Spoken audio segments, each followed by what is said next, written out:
another episode of Control Alt Access. It's a video and audio podcast about video game accessibility. I am one of your hosts, Laura. I go by Laura K. Buzz on the internet, and I'm here, as ever, with my lovely co-host, Arevya. How are you Hi doing? everyone.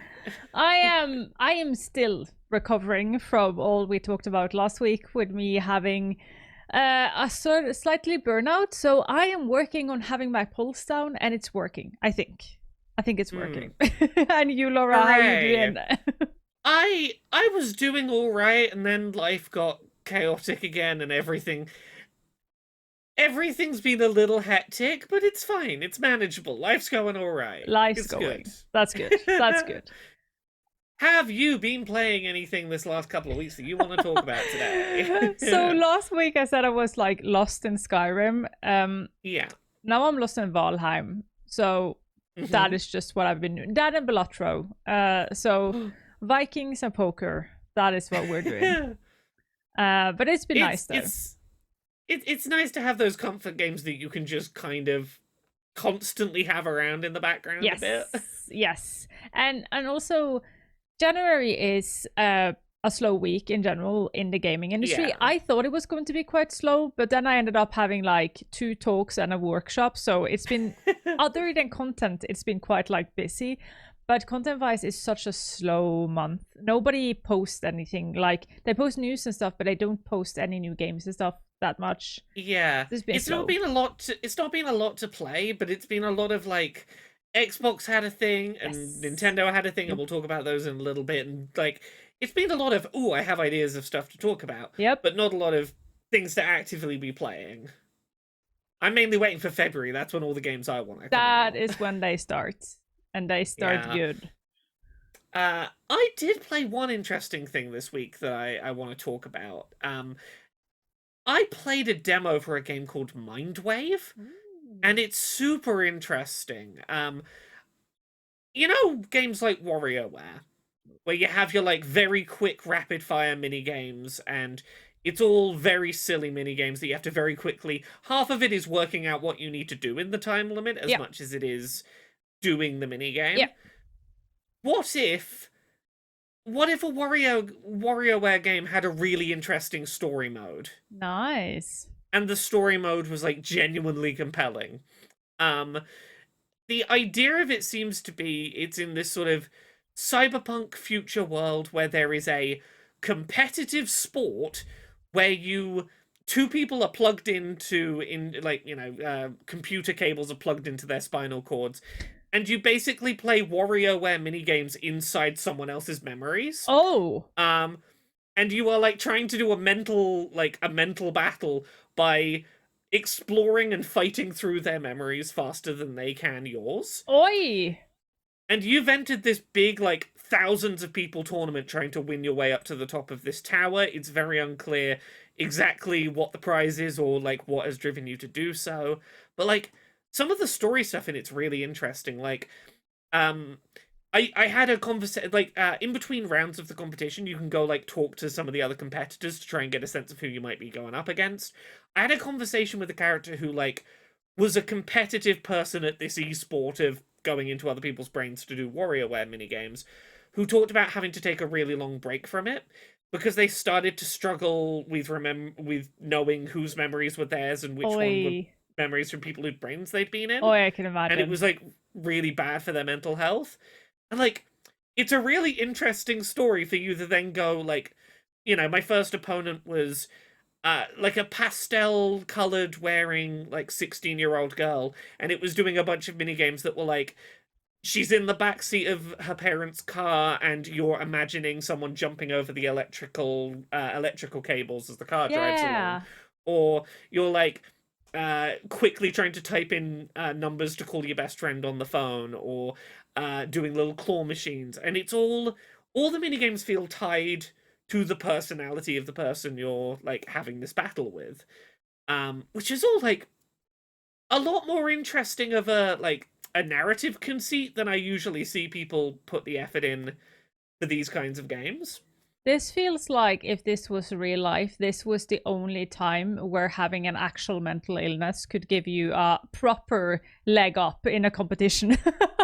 Right? It's like, oh no, you try and battle through my memories. Yeah. It's chaos in there. Good luck. Good luck. My PTSD brain, I'll show you. I'll show Oh you a yeah. competition.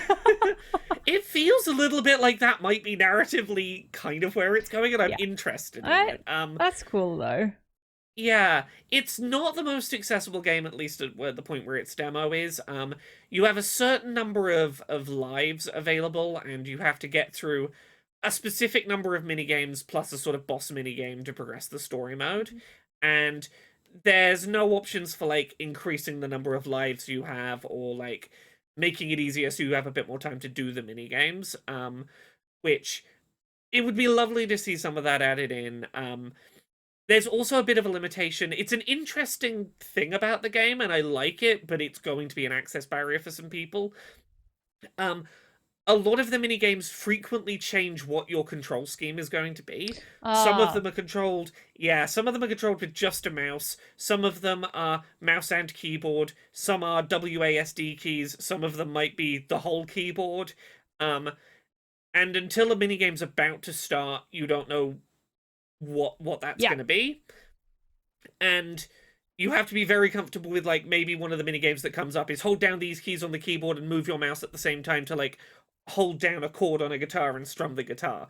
And, like, it's the kind of things where you are being asked very quickly to sort an orientation for your hand on a keyboard and use a mouse and interact with what does the minigame want of me under pressure. Yeah.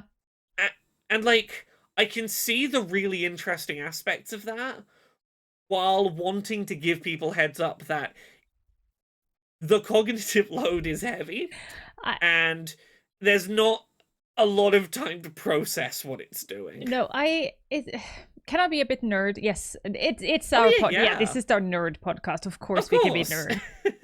So it reminds me a bit. So I had my workshop, and one of the exercises we did was like finding solutions to barriers. And I said to them, they asked me like, how do I do that when I work with studios? Like, how do I look at barriers? And I told them that one of the things that I love to do is to sort of look at barriers as a fence. You're supposed to go from A to B, like crossing the fence. And there is 4 ways you can cross the fence. You can remove the fence totally, so you just remove that barrier. You can lower the fence, so easy mode, bigger text size or stuff. Or you can do it more narrow, so the people who want to go around it can go around it, but the people who want to jump over can jump over. So puzzle help and aim assist and stuff like that. Yeah. But then also one of the things we had a good talk about was actually sometimes you just want the barriers to be, because it's such an important part of your game that is part of how this is supposed to be. Best example be Elden Ring. And if it is good practice, or if it's good, like, ethically okay to do it, that is another thing. That is another conversation. But I think it is important for developers to be allowed to do those. And as in this case, like, well, but as you said, this is because I assume this is like a single player game. Yeah. This is a single player game. So like, I can see ways you could work around this barrier. I think there are things that could be done. Like, talking about that specific barrier of having to change your control schemes frequently, I think you could maybe look at something like, increase the amount of time that the screen showing you this minigame will be just a mouse one, or a mouse and keyboard, or a WASD. Like, what orientation it'll be. Make that time period longer, but keep the minigame itself that it will then jump into fast and frantic with a time limit. Like, something like that could go, hey, someone might need longer to process how to get themselves set up for this minigame. How can we meet them? But could still have the frantic chaos when the minigame starts.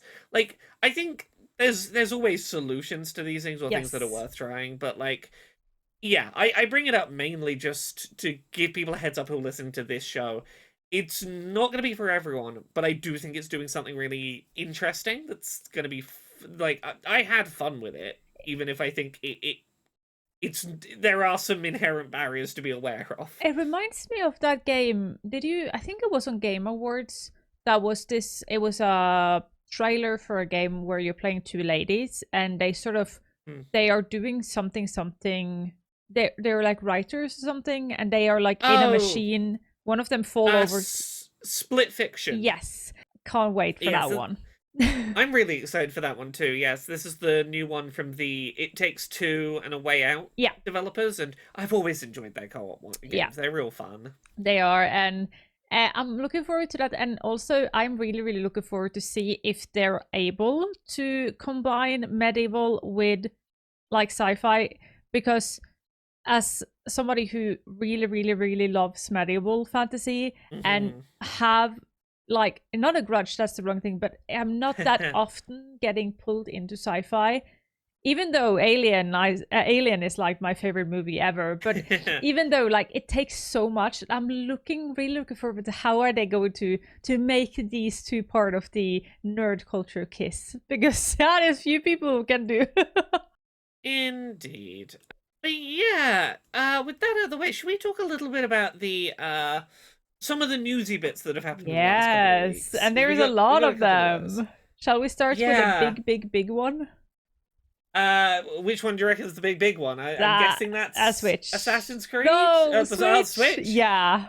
Yeah. So yeah, the Switch 2 finally officially been revealed by Nintendo after about 5 months of YouTubers showing off 3D printed models of it and talking about it in depth.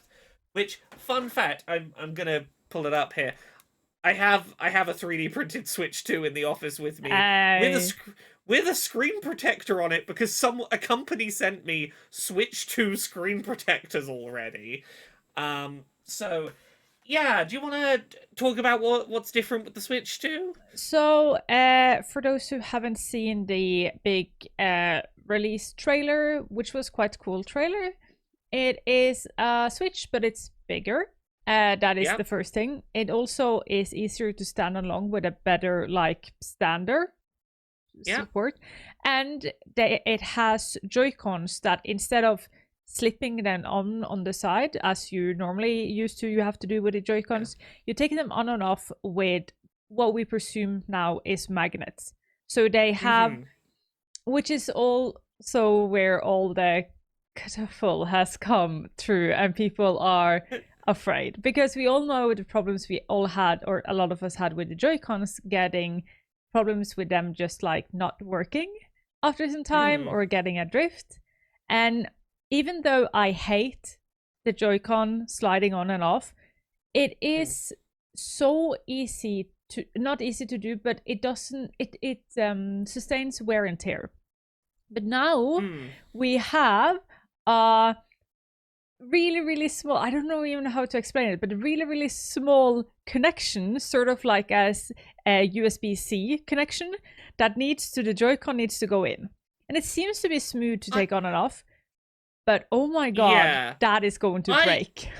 I don't think that is going to be a concern for the average person. So I'll say this as someone who has a Switch 2 3D printed model in my office, and it seems pretty accurate to the finished thing.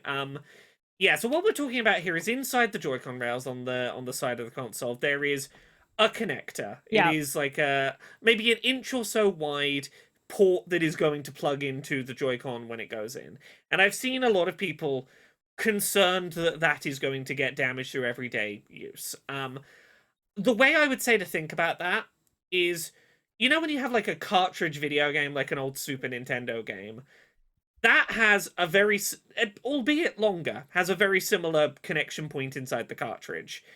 You don't worry about that snapping, because when you're plugging your cartridge into the console, the plastic outer casing of the cartridge is slotting into place before the connector ever has a chance to connect to anything. So it's not going to be put in a position where it could break. Oh, because the plastic won't, the connector won't touch anything until the plastic is in place for it to go in properly. Oh, no, but where I think the problem lies is that when you're playing it handheld and take them off and put it down, and then you lose, like or those like Joy-Cons just like get loose and you lose it and it hits something. That is what I'm afraid of. Like the breaking of, and also because the Switch are aimed toward kids, which are Well, heavy on the yeah, hands. kids is what I was gonna get to. Yeah, Yeah, yeah. is I don't think, like, again, having seen one, that connector is more sort of more deeply recessed into the Joy-Con rail than it looks in the trailer. Okay. I don't think in average use you're going to accidentally knock it somehow and damage it. What I do think is possible, and I think that this was possible with the original Switch as well. I don't think this is a Switch to unique issue. A child could stick something in there and pry it and deliberately damage it. Yeah. I think someone could go out of their way to use an implement to try and damage it. And, like, a kid sticking their fingers in and getting a fork and trying to turn it, yeah, you could probably damage it. But I think you could say the same for, like, you could say the same for a lot of things. I've seen many a games console, posted on Reddit where, like, my child shoved a piece of ham in the disc tray and the disc tray doesn't work anymore. Children will ruin Children tech. will ruin it. The only thing is that children will ruin tech. I am a bit like, so with like Nintendo's reputation of not making the best things and not fixing them after they also shown to not work properly, I am skeptical. I'm more skeptical than you are. I'm also like the Joy-Cons in itself, I'm not worried about. I'm more worried about the part that is on the Switch itself. But that's but that's also I think also that we'll see. We will see. Who knows? I'm feeling less dubious than you, and I don't know how much of that is just because I've had a play around with a model of one and gone, oh, actually, having it in my hands, it feels a lot more sensible than I thought it would. Yeah. But, like, some things about it. The one I have doesn't have magnets in, but even so, I put the Joy-Con in and hold it sideways, just hanging by the Joy-Con, and it's a sturdy enough fit that, like, it's not falling off. And if you try to it sort all of works better than I expect. Yeah, because if you hold it like upwards and then you try to break it downwards, sort of like you're snapping a chocolate, it still feels like it's holding on. Yeah, it all feels really sturdy. Cool. Like it feels a lot. The idea is weird until you have it in your hands and you go, oh, no, this does make sense. Yeah, but I understand why everyone is a bit concerned about it, because it's an unusual setup. Yeah, and normally I am quite more like, this is made by professionals and they often know a lot more than me. I am normally in that camp of like, we just have to wait and see. But the only thing here, the reason why is just because what Nintendo have done before, which makes me skeptical, but I am always willing to be shown or proved wrong. That's fair. But yeah, while we're talking about the Switch 2, obviously it's a bigger Switch. It's got Joy-Cons that go on sideways now and are a bit bigger. There's a couple of interesting features that have either been shown or have been hinted at in that trailer that I think are worth talking about. We'll start with the one that's confirmed. There is now a USB-C port on the top of it, which there wasn't on the previous Switch. There was only one on the bottom. And, that's... I love most that. People I've seen... Yeah, most people I've seen talk about that are like, great, if I've got it on my table, like I'm traveling or something, usually I couldn't get to the USB-C because it's on the bottom, but now there's one on the top. I can charge it while it's like on a lap tray on a plane or something. And also I play it a lot while laying sofa and I can't hold it up because my arms are too tired, and then I like sort of have to like support it on a pillow on my lap, and then it's always so annoying if I had to charge it at the same time because then I need to hold it up. So actually a bit of an accessibility improvement here. So I love that. Yeah. There's another potential accessibility thing that I've been hoping for with it, which is that this might make it possible to use something like the Hori Flex while traveling with the Switch 2. Yes.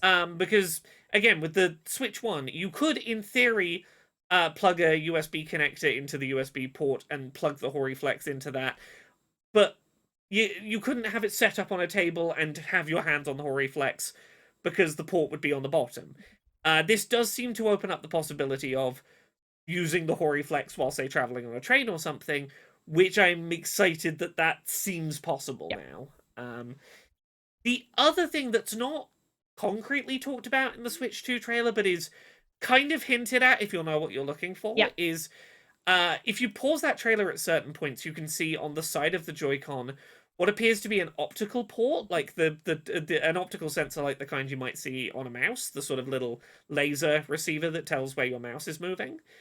Um, and the suggestion is you might be turning your Joy-Con on its side and using it like a mouse, as is kind of hinted at by some Joy-Cons on their side drifting around in the trailer.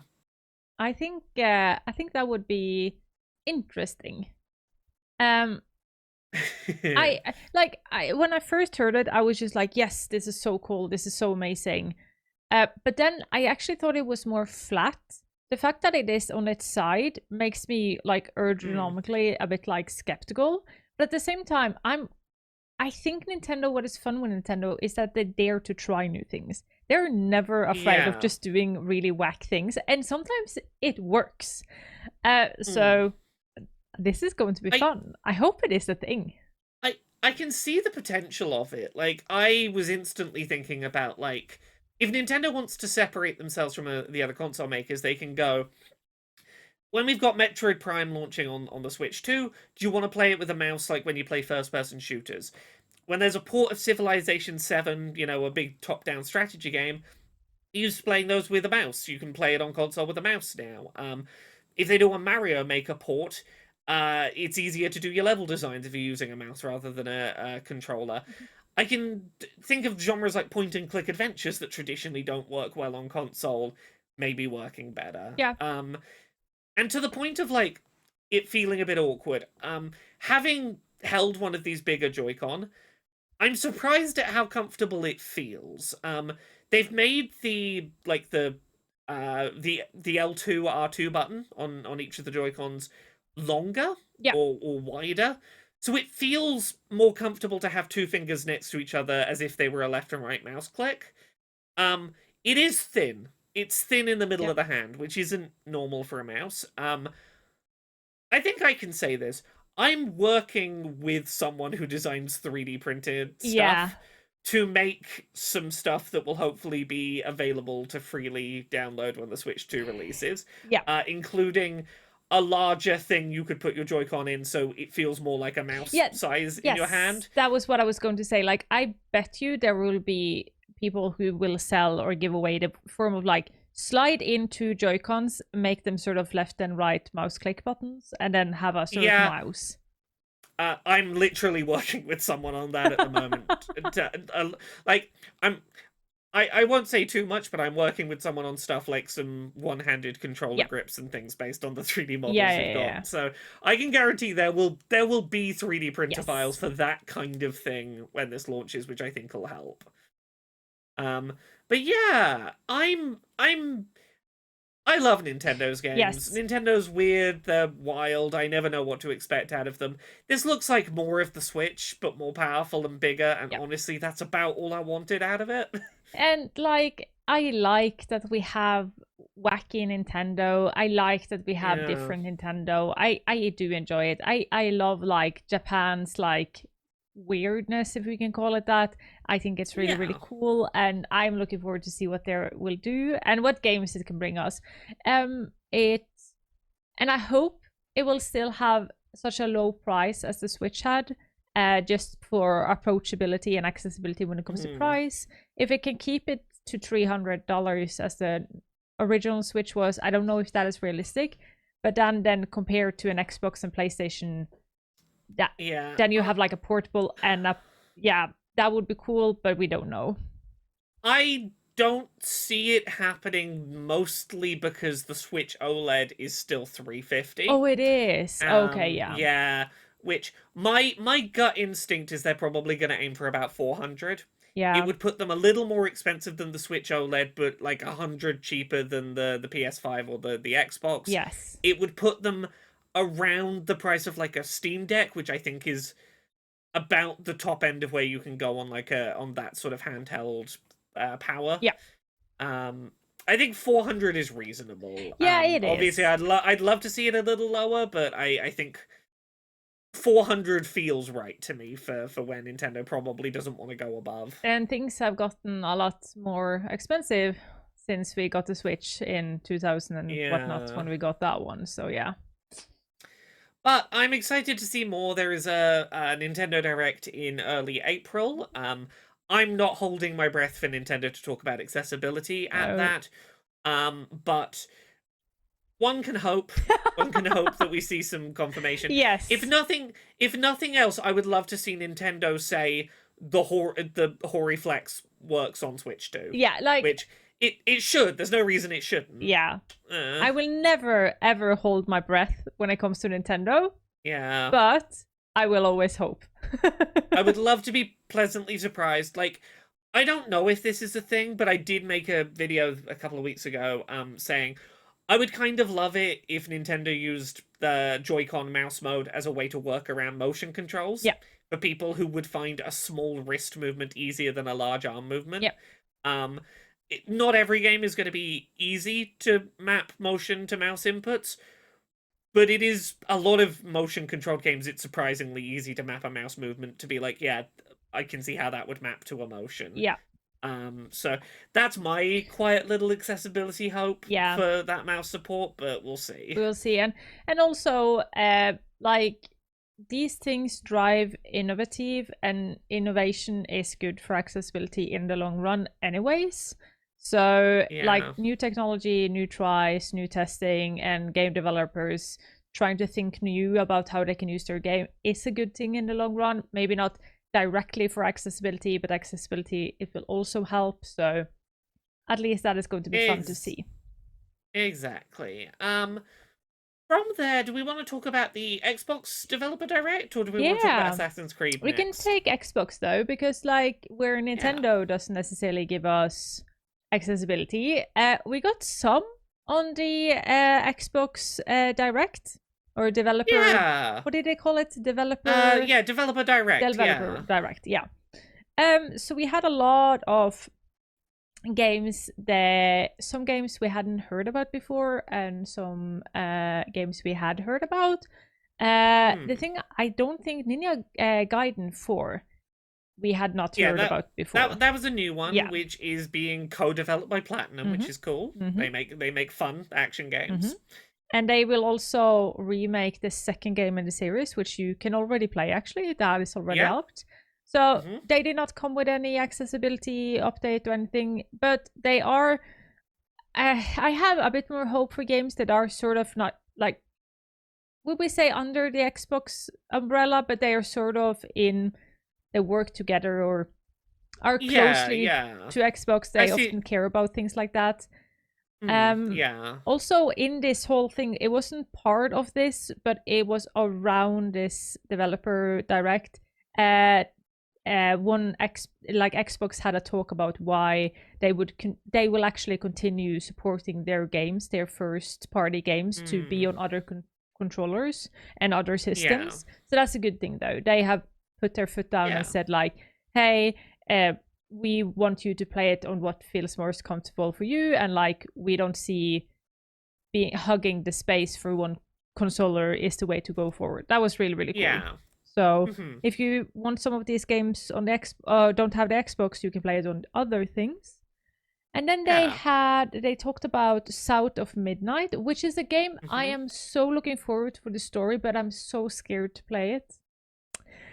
That is because of the motion and the stop motion. Yeah. I've had a lot of conversations with a lot of people about this. I think that it is a really unique, eye-catching art style, but stop motion in an interactive medium, it's really inconsistent for people. Like, I have seen a lot of people who are having motion sickness issues with it, who are having like general just like visual processing issues with it, and it's one of those things where I don't think they would announce it in advance, but I do wonder if they will offer a toggle to turn that off as a visual effect. I sadly hope so. And the reason also is because I love stop motion movies. Like Caroline is a wonderful movie, stop motion. But in that movie, in the medium of movies, I'm used to it. The first thing I think about when I see it in a game is lag, and it just annoys me. And I can't get past it. When I saw the trailers, I was just like, oh, I feel like they're the trailer lagging. Like I was watching it on YouTube, Yeah. the whole showcase, and Uh, I was just like, is it my internet? And then I remember, no, it's supposed to be stop motion. yeah. I can't go past it. And also, yeah, it makes me motion sick. I've seen a lot of people who've been having similar experiences, and I don't think anyone's wrong to be having that experience. It is something that as a developer you have to acknowledge. If you go for a wild Yeah. swing with your art style like that, sometimes there are going to be people it's not going to land for, Yeah. and you need to decide what's more important, sticking with that or offering a way around Yeah, it. it's just what I talked about earlier. It's your value. What is Yeah. your value? Is this a barrier Yeah. you're okay with or not? Or are we going to like lower defense, narrow defense, or just keep it up? And like, Mm. but I am afraid, like, but I really enjoy the story. I think it's really Mm. cool getting like a South America, uh, New Orleans kind of story. Really, really Mm. cool. It seems like they've worked with a lot of cool developers and writers. The story so far seems fun. Mm-hmm. Can't wait. Like, I love when a game teaches me something, no matter if Mm. that is just like, it doesn't need to be something like a factual thing it needs to teach me, but it can also teach me a vibe or teach me something Yeah. new, open my eyes to something I haven't seen or experienced before. I love when Mm. games does that. So again, a game that is so far away from anything else I've seen. Really looking forward to it. Hope it comes without stop motion because, yeah, I don't know if I can do a whole game with that. Yeah. Yeah. So Um, we had a couple of other games in the showcase. One of them don't have a huge amount to say about, but Clair Obscura Expedition 33. yeah, It's a pretty cool looking RPG. I like that it has a cast of largely adult yeah, characters. It's nice to have stories with adults in them yes. sometimes. They're like Um, 32 or something. Yeah. yeah. Around, yeah. The Some only, of the more monster companions seem really interesting. yeah. The only thing I like really enjoy with that is that it's a turn-based game, but it was Mm, so weird because like for me, a turn-based is a lot more accessible. So like I'm yeah. one of those who are really sad that Final Fantasy has gone away from turn-based because Mm, turn-based makes things easier for me when I'm having a bad headspace day. But yeah. then they said in the trailer that they put in quick time events so it would make the Well, fighting fun. And I was just like, no! you know what the thing about that annoyed me was? They started that sentence. They were like, "Oh, there's quick time and real time elements." Um, but we know that that's not going to be a great fit for everyone, and that there's some people who prefer turn-based RPGs. And that sentence started, and I was like, "Oh, there's going to be a way to turn those real-time things off." And they were like, "We've got elements to slightly change the difficulty of those elements." And I'm like, "No, just let me turn them off. Let me just be Yeah. Let turn-based." me just be boring turn Uh, based. I don't want to parry. I don't want to get like Mario's top hammers throw and then if it blinks you can get an extra. I don't want that. I would rather just be boring and playing and play it when my brain goes no. totally understand. So, but it looks cool, and as you say, have Yeah, some focus on a bit more grown-ups. Maybe we can get a bit more grown-up humor as well. That would be cool. So yeah. yeah, And the last one they showed off is Doom: The Dark Ages, yeah, which is a Doom game that has dragons and mechs that are 30 stories tall and a shield that's a chainsaw, and it looks very cool. Couple of changes. One, it seems to be going more story heavy with like actual cutscenes and characters that aren't just the Doomslayer yep, having conversations, yep. which I love that in games. I'm very excited for that. But they also briefly showed off some accessibility stuff They did. in the showcase. Um, so most of this was from a screenshot they showed of the difficulty menu. There's a lot of different tweaks that are difficulty related, but are going to help with accessibility for some people. These included the ability to change how much damage the player takes, and separately how much damage enemies take. The speed that enemy projectiles will come to you, how aggressive the enemies are, how long your parry windows are, how long enemies get dazed for, the overall speed of the game, and resource values if you just want to have all of the ammo and not worry about running out of ammo. And I think what I also did cool on this, because it is accessibility, you can turn it all down, but Yeah. you can also turn it up. So Yeah. if you just want to, you can also use this to sort of make a hardcore game. You can make the game also harder for you. And I really, really enjoy that, because like options just makes games better for everyone. And I have dabbled into like a universal design and inclusive design, the difference between that and accessibility, and to see like developers in game sort of able to pull the string of game accessibility longer is really, really cool. So like all kudos to them to actually spend some time on showcasing accessibility. There is just something about Doom that has always made me feel so welcome, and it's so weird because it's like the most shoot game ever, and then you feel like really, really welcome. But yeah, it seems cool, and I'm actually I think I'm going to try it just for fun. I'm looking forward to it too. Yeah. I kind of want to just turn a lot of the difficulty down and be like, let this be a power fantasy. Yes. Where nothing can stand in my way and I am the unkillable murder machine, and I think that's going to be fun. I am God among humans, bow down to me, and it's going to just be fun. And like, we need that in games sometimes. Exactly. And then the last big thing we had this week that came out of some of the preview events that have been going on is we know a bit more about the accessibility stuff that's going to be in Assassin's Creed Shadows. Yes. So we can kind of rattle through a lot of this because it is very good stuff to be there, but it's stuff that we've talked about before, and I don't think we probably need to go into too much depth on. There are tools for helping if you're colorblind. There is a toggle to turn off screen shake, the ability to resize text and icons in game, adjusting brightness and contrast, adding backgrounds behind subtitles to make them easier to read, screen narration for your HUD and for time sensitive audio cues, audio described cutscenes, which is great. Captions for audio, so that if there's audio that's important, it can be described in text to you. Audio cues for blind players, including navigation audio. Generally, just a whole bunch of ways to tweak your audio for various different levels. Customizable aim assists, button remapping, adjustable QuickTime events, including you can just turn the QuickTime events off entirely. Directional indicators for audio, so you know where audio came from. Simplified controls for the game's parkour system. Guided mode, which will automatically navigate you to locations you're trying to find in the plot. And canon mode, where if you really struggle with the pressure of making narrative decisions, it will go, we've decided like the canon narrative, of what happens. We'll just make all those choices for you so you can see like the best version of the story. Yeah. And all of that's really cool. I think it's really cool. Again, I am always impressed about Ubisoft always like giving us this information really early.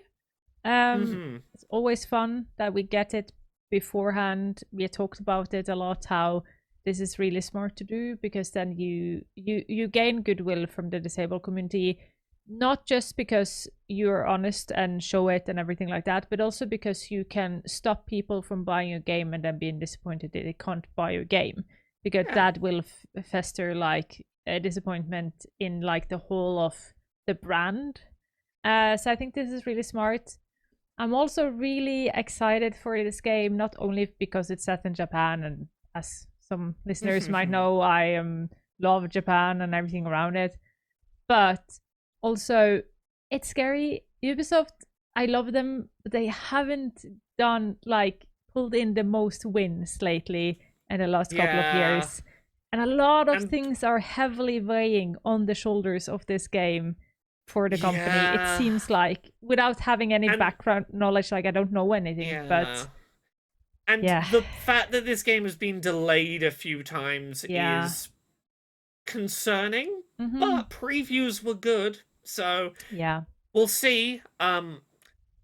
Ubisoft is a company that could do with a win right now in the big budget space. They've had a few failed to meet expectations titles. Yeah. So I want to see them have a win, if for no other reason than they are one of the big players that regularly puts a lot of effort Yes. into accessibility, and them doing well is healthy for the state of accessibility Yes. generally in the industry. 100%. You put the words in my mouth, or other way around. It's absolutely what I was thinking about. Like, we need this. It's not a correlation, but we have seen a lot of studios that care about accessibility also doing not that good the last couple of years, which is why it's sad, because it's easy to pull those correlations, even though we don't know if it is. There are nasty people in the industry who will very quickly draw a line between those two unconnected things that will point at correlation as if it is causation. Yes. But yeah, anytime a company is putting this level of effort into accessibility, I'm like, I don't care what your game is. I want to see it do well, because I want you to be financially incentivized to keep doing what you're doing. Yes, I want to see a Last of Us win. It is just what it is, so yeah. Fingers crossed. I really hope this one does well. It's sounding promising. It does. I'm hearing all the right things, at least in terms of the accessibility. Like, everybody, quote, and a grandma loves Japan at the moment. It is a big hype, so I think it will sell well. And I'm thinking maybe this might be a game that can be quite controversial in like the space of people who like really nerd about gaming, Twitter, Reddit space, like people who talk and discuss and like go hardcore into games might have a lot of discussions. But I hopefully it to the bigger audience, because it is important to remember that being as nerd as you and me and maybe people listening, that we are the outcasts. We're not like the average gamer. So the average gamer, I hope it at least will go like hit them correctly and they will enjoy it, because there is where the numbers are. No matter, like. You know, we need to remember that the whiny little boys on the internet going, there's a black person and a woman. I'm not them. Why do I have to play as them? They're a tiny portion of the industry. They are. They get a lot of say, and they do not represent a lot of the industry. Don't let them feel like they have more power than they do, you know. God, I was on a Discord call the other day while I playing Valheim with a friend of mine who he is so awesome, but he doesn't know anything about the drama because he's such a casual gamer. And he's like, he's a father and like job and everything. And he was just like, I started to start to tell something about the industry and like some drama. And he was just like, don't people have jobs? And I was just like, yeah, to be honest, that's good to hear. But for the outside, people are just like, nah, what is this? I play my games, I enjoy playing the game. I don't think about it more than I had fun with the game. Yeah, and I was just like, oh, it put things in perspective for me, and we got a good laugh out of it. The things aren't that serious. It's a game. Exactly. So I think that's everything we had on the list for this week. Did you have anything else, or is that a good place for us to wrap up? That is a good place for us to wrap up. I can say what I'm going to do this week. Well, what are you up to? When this episode is out, I might be a winner of an award, or at least because that is on Wednesday, the day before this comes out. I might be as well, or not. Who knows? We're both up for awards in the GA Conf Awards this year. Yes, we are. By the time this is posted, you'll know whether or not we won those. And last time I was nominated, I were at a concert doing the awards, so I couldn't watch it, and I just had to like sneak pictures, or like internet checking Twitter if I won. And this year I am on a dinner with other amazing people, because on Wednesday I am going to have a talk. We're going to have a big, make a big accessibility day in Oslo.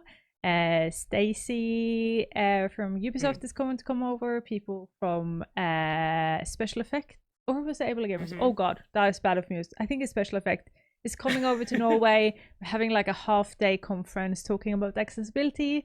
And in the evening, we're going to go out and eat, as you often do in these conferences. And I can't wait to be nerdy a whole day.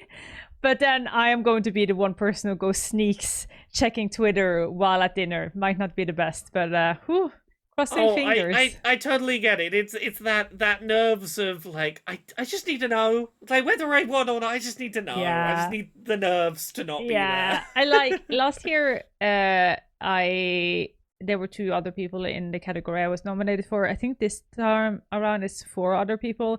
I do not think I'm going to win at all. But there is something always when it's like this close to the actual, Yeah. you get sort of, I always get like a tiny little slither of hope going, but maybe. And then. This is the thing. Yeah. I go in. There is evidence of this. I go into every award I'm ever nominated for convinced that I won't win it, and telling myself I won't win it, and not letting myself believe I will win it. And the proof of that is when I won the Journalism Impact Award at the Women in Games Awards last year. I did not have a speech prepared, and I had to fumble through working out what to say in the moment. A lot of people said that my speech was very sweet, and I'm like, I'm glad. I was an autistic rabbit in the headlights panicking that I hadn't prepared anything. So look, it would be lovely if I believe the Accessibility Summer Showcase is up for Best PR/Comms. Yes. So it would be lovely to see that win an award in its second year, but if it doesn't happen, as always, 2025, next year's awards, who knows? We'll see. Maybe 3 times the charm. Exactly, I just got to make the AO showcase even better this year. If I don't win, it tells me I've still got growing to do. Yeah, no, but it's going to be anyways amazing, and I can't wait to come back to my hotel room that evening and look at the reruns because there is a lot of cool people. Recommend people to check it out. There's a lot of very cool people in your award category, and I shouldn't have. Look, I've got many friends in that category. I shouldn't have favorites, but like, I'm rooting for you. Go on, win, do it. I'm going to, as I said, I don't believe it now. And then 2 minutes maybe before the announcement, I'm going to go, but maybe. Maybe. So we'll see though. But yeah, I also had lately done some other work that I can't technically talk about, so maybe be able to talk about it later. I'm trying to check with the studio if we can talk about it. So, but other than that, I'm still on my Twitch hiatus to sort of learn how to keep my pulse down, and it's actually working. Wow, wwho would thought that work less? I'm glad to hear. Yeah, work less and actually learn how to enjoy things again makes you stress less. What is this? The doctors and professors doing science of this for years actually did say something correct. Who would have thought? But yeah, I'm aiming to come back maybe a bit in February, but I'm still thinking it's slow because health is more important. Yeah. So yeah. 100%. And you, Laura, what are you up to this next couple of weeks? Stuff that I've got coming up. Friday this week, I've got a video going up on YouTube about speedrunning and accessibility, and about how it is possible to find ways to do speedrunning that can mesh with being disabled, and sort of giving advice on finding the kinds of games that can be manageable to do speedrunning with if you're someone who's been interested in it but gone, oh no, there's no way I could do a speedrun and get a time that I could point at. So I'm looking forward to putting that video up on Friday. I do talk about Tomba Special Edition in that video, because of the fact that they explicitly state in their speedrun rules that you're allowed to use the rewind and save state features during a speedrun, and I'm like, that's great. Be clear about the fact those are allowed. Yeah. So that like accidentally making a mistake isn't going to add an unmanageable amount of time to your speedrun. I'm like, that's great. That's wonderful. I love it. So look out for that.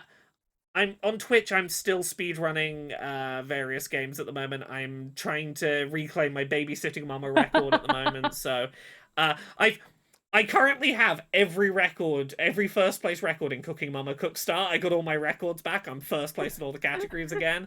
Now I'm back on Babysitting Mama and trying to get those records. I believe in you. We'll see what's next after that. I'm looking at I found a new game that I know I already like and I already play that no one has ever speedrun.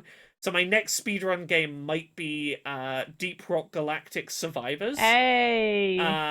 Which no one's speedrunning it, so I might just go be the first and see if a community pops up. But yeah, that's I think the main stuff I can talk about at the moment. Oh, only other one. I am now lead cognitive expert at playability. Yes, you are. I I it's another place that I'll be doing occasional accessibility consulting about cognitive stuff. But I have a title there. I'm lead cognitive expert. Ooh, And that sells well on your I know CV. about brains. Ooh. I can't talk about what work I'm doing for them yet, but I can say this, the first project I'm doing with them might involve trains, and that's very exciting. That I is got very exciting. excited about that. Yes. So I think that's everything. Thank you everyone for watching. It's been lovely as ever. We'll be back in 2 weeks with another episode. Thank you very much. Bye. Bye.